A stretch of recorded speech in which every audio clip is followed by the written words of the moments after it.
me for a little bit. And we're gonna sing as soon as I finish, okay? All right. So, I got down with Fat Joe and punted him through Fat Joe's label Relativity. I was working with this artist named Mac Moore, who was from the Bay Area, who signed to Relativity, and the label had like a luncheon for him, and they invited Fat Joe.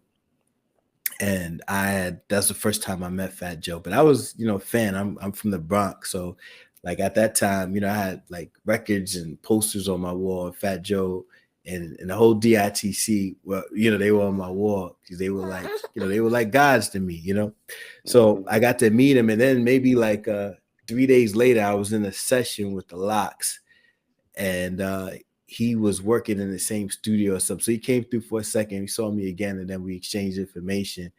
And he's like, yo, I got an artist that you might want to work on. And that artist was Pun. He brought Pun on my crib, and me and Pun, we just hit it off. And from there we just started doing a lot of records together. It was a good time. Pun was like, he's a funny dude, and I miss his friendship as well as the music we made together. He was a good dude.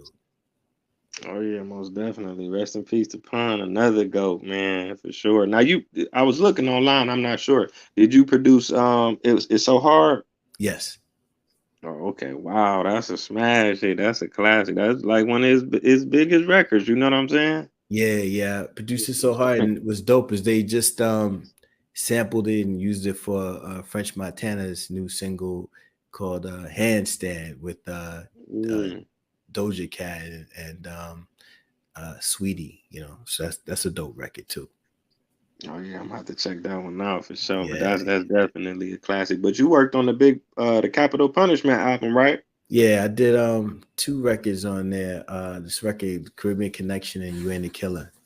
Right. That You Ain't the Killer. He was tearing that down with the lyrics, man. Was you there for them sessions or no? Yes. Back then we used to work with the artists. You know what I'm saying? We could actually used to, it was live. Like we weren't able to like send files and stuff like that.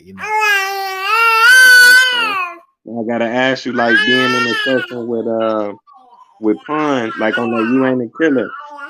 Did you feel it, the lyrics then, or did it take time to process? If you can understand what I'm I think saying, I like processed it. I didn't really get it until like, I took a cassette home, listened to it a few days later, and I was like, wow, this guy is nasty, man. This guy is nasty.